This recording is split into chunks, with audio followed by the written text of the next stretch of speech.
എല്ലാവർക്കും നമസ്കാരം. ഡോക്ടർ സൗമ്യ സരനാണ്. നമ്മുടെ കുഞ്ഞുങ്ങൾ നമ്മുടെ കുടുംബത്തിൽ സുരക്ഷിതരല്ല. നമ്മൾ ജീവിക്കുന്നത് ഒരു സ്വർഗത്തിലുമല്ല. ആരെയും വിശ്വസിക്കാൻ സാധിക്കാത്ത ഒരു നശിച്ച ലോകത്താണ് നമ്മൾ ജീവിക്കുന്നത്. ഈ പറയുന്ന 3 കാര്യങ്ങൾ നമ്മൾ ആദ്യം അച്ഛനും അമ്മയും അല്ലെങ്കിൽ കുഞ്ഞുങ്ങളുള്ള എല്ലാവരും ഒന്ന് ഉൾക്കൊള്ളുക, വിശ്വസിക്കുക. ഇതാണ് യാഥാർത്ഥ്യമെന്ന് മനസ്സിലാക്കുക. ഇനി എന്താ വേണ്ടത്? ഇപ്പോൾ നമ്മൾ യാഥാർത്ഥ്യം മനസ്സിലാക്കി, ഇനി എന്ത് വേണം? ഇനി എങ്ങനെ നമ്മുടെ കുഞ്ഞുങ്ങളെ നമുക്ക് സുരക്ഷിതരായിട്ട് പരമാവധി നമ്മുടെ കഴിവിൻ്റെ പരമാവധി എന്ത് ചെയ്യാൻ പറ്റും എന്ന് ആലോചിക്കുക, അത് ചെയ്യുക. ഇപ്പോൾ ഞാൻ ഈ കാര്യം എന്തുകൊണ്ടാണ് പറഞ്ഞതെന്നുള്ളത് നിങ്ങൾക്ക് എല്ലാവർക്കും മനസ്സിലായിട്ടുണ്ടാവും. 2 ദിവസം മുന്നേ ആ കുഞ്ഞ് അമ്മയാൽ കൊല ചെയ്യപ്പെട്ടു. ഇപ്പം നമ്മൾ കേൾക്കുന്ന വാർത്ത എന്ന് പറയുന്നത് സത്യത്തിൽ ഞാൻ ഷോക്ക്ഡ് ആണ്. അതെന്തുകൊണ്ടാണെന്നറിയോ? ഞാൻ പറഞ്ഞിരുന്നല്ലോ, 2 ദിവസം മുന്നേ ഞാൻ ഇതിൻ്റെ 24 ന്യൂസിൻ്റെ ഒരു ചർച്ചയിൽ പങ്കെടുത്തപ്പോൾ അതിൽ എൻ്റെ കൂടെ ചർച്ചയിൽ അവരുടെ ഒരു അയൽവാസി ഉണ്ടായിരുന്നു. ആ അയൽവാസി അവരുടെ കുടുംബ പശ്ചാത്തലമൊക്കെ പറഞ്ഞപ്പോൾ വീണ്ടും റിപ്പീറ്റഡ് ആയി പറഞ്ഞത് ഒരു കാര്യമാണ്. അതായത് അച്ഛൻ്റെ സഹോദരങ്ങളുടെ സ്നേഹം, അതായത് ചെറിയച്ഛന്മാരുടെ, ഞാൻ ചെറിയച്ഛന്മാരെന്ന് പറയുന്നത് ശരിയല്ല, ഇതിൽ ഒരാളാണ് കുറ്റക്കാരൻ. അപ്പോൾ പക്ഷേ അയാളടക്കമുള്ള ആളുകളുടെ സ്നേഹവാത്സല്യം, ആ കുഞ്ഞിനെ പൊന്നുപോലെയാണ് നോക്കുന്നത്. അവർ താഴത്തും തലയിലും വെക്കാതെയാണ് നോക്കുന്നത്. അങ്ങനെ ആ സ്ത്രീ, പാവം ആ സ്ത്രീ അയൽവാസിയാണ്, അവരെ കാണുന്നതാണ്. അപ്പോൾ ഒന്ന് ആലോചിച്ച് നോക്കൂ, അവര് വരെ അത്രയും വാത്സല്യത്തോടു കൂടിയാണ് ഈ പറയുന്ന ചെറിയച്ഛൻ എന്ന് പറയുന്ന ആൾ ആ കുഞ്ഞിനെ നോക്കിയിരുന്നത് എന്നാണ് പിന്നെയും. അതുകൊണ്ട് തന്നെ അവരുടെ സങ്കടം കണ്ടു നിൽക്കാൻ സാധിക്കുന്നില്ല എന്നുള്ളതാണ് ആ സ്ത്രീ പറയുന്നുണ്ടായിരുന്നത്. നിങ്ങൾ എല്ലാവരും കണ്ടതാണ് ആ കുഞ്ഞിന്റെ ശവസംസ്കാര ചടങ്ങില് ഈ പറയുന്നത്. എനിക്കിത് ആരാന്ന് മനസ്സിലായിട്ടില്ല, കാര്യം 1-ലധികം ചെറിയച്ഛന്മാരുണ്ട്, അപ്പൊ അതിൽ ആരാണാവോ. പക്ഷേ അവരുടെയൊക്കെ കരച്ചിലും അല്ലെങ്കിൽ അങ്ങനെയുള്ള വളരെ വികാരാധീനമായിട്ടുള്ള പല ഷോട്ടുകളും നമ്മൾ നമ്മുടെ ടിവിയുടെ മുമ്പിലിരുന്ന് കണ്ടതാണ്. നമ്മൾ അവരോട് പരിതപിച്ചതാണ്, അവരോട് സഹതപിച്ചവരാണ്. ഇപ്പോ അത് ഒന്ന് ഇരുട്ടി വെളുത്തപ്പോഴേക്കും കേൾക്കുന്ന വാർത്ത കേൾക്കൂ. ആ കുഞ്ഞ് കഴിഞ്ഞ 1.5 വർഷമായിട്ട്, അതായത് ഒരു 2-2.5 വയസ്സ് മുതൽ ആ കുഞ്ഞ് ഈ പറയുന്ന നരാധമനാൽ സെക്ഷുവലി അബ്യൂസ്ഡ് ആയിക്കൊണ്ടിരിക്കുകയായിരുന്നു, ലൈംഗികമായി അതിക്രമം നേരിട്ടുകൊണ്ടിരിക്കുകയായിരുന്നു എന്നാണ് പറയുന്നത്. എനിക്ക് വല്ലാത്തൊരു അത്ഭുതമാണ് തോന്നുന്നത്. എന്താ പറയുക, ഷോക്കെന്നൊന്നും ആ വാക്കൊന്നും പോരാ. അപ്പോൾ എത്ര പേരെ വിദഗ്ധമായിട്ട് അയാൾ പറ്റിച്ചിട്ടുണ്ടായിരുന്നു. അയാളുടെ മേ ബി അയാളുടെ വീട്ടുകാരെ അല്ലെങ്കിൽ നാട്ടുകാരെ എല്ലാവരും അതിനെ കണ്ടത് വാത്സല്യമായിട്ടാണ്, സ്നേഹാധിക്യമായിട്ടാണ്. ആ കുഞ്ഞും അതായിരിക്കില്ലേ വിശ്വസിച്ചിട്ടുണ്ടാവുക, അല്ലേ? പലപ്പോഴും പലതും വാങ്ങി കൊടുക്കുന്നുണ്ടായിരിക്കും, അതിന് ഐസ്ക്രീമോ ചോക്ലേറ്റോ വാട്ടെവർ, അങ്ങനെയാണല്ലോ ഇവര് കുട്ടികളെ അവരുടെ വശത്താക്കുന്നത്. അപ്പോൾ ഈ കാട്ടിക്കൂട്ടുന്ന കാര്യങ്ങളെല്ലാം ലൈംഗിക അതിക്രമമാണെന്ന് മനസ്സിലാക്കാൻ ആ കുഞ്ഞിന് സാധിച്ചിട്ടുണ്ടെന്ന് എനിക്ക് തോന്നുന്നില്ല. അത് മനസ്സിലാക്കിയിട്ടുണ്ടാവുക ഇതെല്ലാം. ഇപ്പൊ നമ്മളൊരു കുഞ്ഞിനെ ഉമ്മ വെക്കില്ലേ, അപ്പോൾ വാത്സല്യം കൊണ്ട് ഉമ്മ വെക്കും, അല്ലെങ്കിൽ വേറെ വൃത്തി കെട്ട കാമം കൊണ്ടും നമുക്കത് ചെയ്യാം. പക്ഷേ ഇതിന്റെ പിന്നിലുള്ള വികാരം എന്താണെന്ന് ആ കുഞ്ഞിന് മനസ്സിലാവണമെന്നില്ല. അപ്പോൾ ഇയാൾ കാട്ടിക്കൂട്ടിയ കാര്യങ്ങളൊക്കെ ആ കുട്ടി സ്നേഹം പ്രകടിപ്പിക്കുകയാണെന്ന് തെറ്റിദ്ധരിച്ചിട്ട് ഇയാളുടെ സ്നേഹത്തിൽ ആ കുട്ടിയും വിശ്വസിച്ചിട്ടുണ്ടാവുമല്ലോ. പിന്നെ ഞാൻ ആലോചിച്ച് നോക്കിയത്, ഇപ്പോൾ ആ കുഞ്ഞ് ഇപ്പോൾ മരിച്ച് ഒരു പോസ്റ്റ്മോർട്ടം ഒക്കെ ചെയ്തപ്പോഴാണ് ഇത് പുറത്തു വന്നത്. ഇങ്ങനൊരു സാഹചര്യം അല്ലായിരുന്നു എന്ന് വെക്കുക, ആ കുഞ്ഞ് മുന്നോട്ട് ജീവിക്കുകയായിരുന്നു എന്ന് വെക്കുക. എത്ര കാലം, അല്ലേ? ആ കുട്ടി ഒരു പ്രായത്തിൽ ഇത് മനസ്സിലാക്കും, ആ കുഞ്ഞിന് മനസ്സിലാവും. അതിനുശേഷമുള്ള ആ കുട്ടിയുടെ ജീവിതം എന്തായിരിക്കും? ആ കുട്ടി ചിലപ്പോൾ പ്രതികരിക്കുമായിരിക്കും. അപ്പൊ ആ കുട്ടിയെ ഇയാൾ എന്തൊക്കെ പറഞ്ഞ് ഭീഷണിപ്പെടുത്താം, അല്ലെങ്കിൽ ആ കുട്ടിയെ അപായപ്പെടുത്താം. ആ കുട്ടി മുന്നോട്ടുള്ള എന്തൊരു നരകതുല്യമായിട്ടുള്ള ജീവിതമായിരിക്കും ജീവിക്കുന്നുണ്ടാവുക. ഈ സെക്ഷുവലി അബ്യൂസ്ഡ് ആയിട്ടുള്ള എല്ലാ കുട്ടികളും, അത് ആൺകുട്ടിയാവട്ടെ പെൺകുട്ടിയാവട്ടെ, വളരെയധികം ഇൻസെക്യൂർ ആയിട്ടുള്ള ഒരു ലൈഫാണ് അവർക്ക് മുന്നോട്ട്. അതായത് അവർക്ക് ആരെയും വിശ്വസിക്കാൻ സാധിക്കില്ല, അവർക്ക് എല്ലാത്തിനോടും പേടിയായിരിക്കും, എല്ലാത്തിനോടും വെറുപ്പായിരിക്കും, അവർ ജീവിതം തന്നെ വെറുത്തു പോകും. ഇനി അവരൊരു മാരേജിലേക്കൊക്കെ പോകുന്ന സമയത്ത് അവർക്ക് അവിടെ പോലും ഒരു വിവാഹ ജീവിതം അവർക്ക് സാധ്യമാവില്ല. എത്ര വലിയൊരു ട്രോമയാണ് ഈ മനുഷ്യർ, ഈ പറയുന്ന രാക്ഷസന്മാരെ ഈ കുട്ടികൾക്ക് കൊടുക്കുന്നത് എന്നുള്ളത് നമുക്ക് ഊഹിക്കാൻ പോലും പറ്റാത്തതാണ്. അപ്പോൾ സത്യത്തിൽ മരിച്ചില്ലായിരുന്നെങ്കിൽ ആ കുട്ടി ഒരു നരകതുല്യമായിട്ടുള്ള ജീവിതം തന്നെയാണ് മുന്നോട്ട് ജീവിക്കുമായിരുന്നത്. എന്താ പറയുക, ചില സമയത്ത് നമുക്ക് തോന്നും മരണം അതിനൊരു രക്ഷയായി എന്നുള്ളത്. ഗതികേടാണ് നമുക്ക് അങ്ങനെ തോന്നുന്നത്, അല്ലേ? ഈ പറയുന്ന ഈ ഒരു കുട്ടിയുടെ സാഹചര്യത്തിൽ ഞാൻ ആലോചിച്ച് നോക്കുകയാണ്, ആ കുട്ടി ജീവിച്ചിരുന്നെങ്കിൽ ആ കുട്ടിയുടെ ജീവിതം എന്താവുമായിരുന്നു എന്നുള്ളത്. നോക്കൂ, കണക്കുകൾ പറയുന്നത് നമ്മുടെ ഇന്ത്യയിൽ ഏകദേശം 60% കുട്ടികൾക്ക് നേരെയുള്ള ലൈംഗിക അതിക്രമങ്ങളിലും അത് ചെയ്യുന്നത് വീട്ടിനുള്ളിലുള്ള അവരുമായിട്ട് ഏറ്റവും അടുത്ത് നിൽക്കുന്ന ബന്ധുക്കളും അല്ലെങ്കിൽ അവർക്ക് അറിയുന്ന ആളുകളുമാണെന്നാണ്.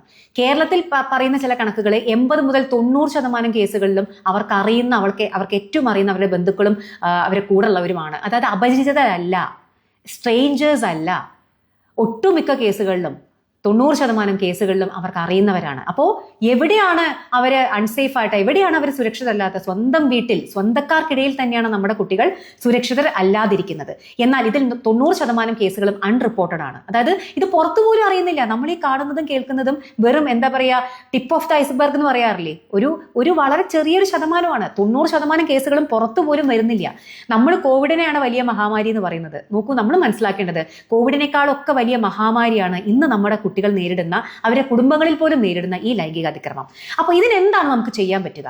നോക്കൂ, ആദ്യം വേണ്ടത് കുട്ടികളെ ബോധവാന്മാരാക്കുക എന്നുള്ളതാണ്. ഇന്നും സെക്സ് എഡ്യൂക്കേഷൻ എന്ന് പറഞ്ഞു കഴിഞ്ഞാൽ നെറ്റി ചുളിക്കുന്ന ഒരു സമൂഹമാണ് ബഹുഭൂരിപക്ഷം നമ്മുടെ കേരളത്തിൽ. പലരും വിചാരിക്കുന്നത് സെക്സ് എഡ്യൂക്കേഷൻ 10-18 വയസ്സ് കഴിഞ്ഞ് അല്ലെങ്കിൽ കൗമാരപ്രായക്കാർക്ക് അല്ല. ഈ പറയുന്ന 2 വയസ്സിലും 2.5 വയസ്സിലും, ഞാൻ പറയുമ്പോൾ അംഗൻവാടി മുതൽ കുട്ടികൾക്ക് സെക്സ് എഡ്യൂക്കേഷൻ തുടങ്ങണം. നമ്മുടെ വീട്ടിൽ നമ്മൾ സെക്സ് എഡ്യൂക്കേഷൻ പറഞ്ഞു കൊടുത്തു തുടങ്ങണം. 2.5-3 വയസ്സുള്ള കുട്ടിക്ക് പറഞ്ഞു കൊടുക്കേണ്ടത് ആ കുട്ടിയുടെ സ്വകാര്യ ഭാഗങ്ങൾ എവിടെയൊക്കെയാണ്. ചുണ്ട്, നെഞ്ച്, പൃഷ്ഠഭാഗം, അതുപോലെ തന്നെ മൂത്രമൊഴിക്കുന്ന ഭാഗം, ഈ 4 ഭാഗങ്ങൾ സ്വകാര്യ ഭാഗങ്ങളാണ്. ഇവിടെ ആർക്കും തൊടാൻ അവകാശമില്ല.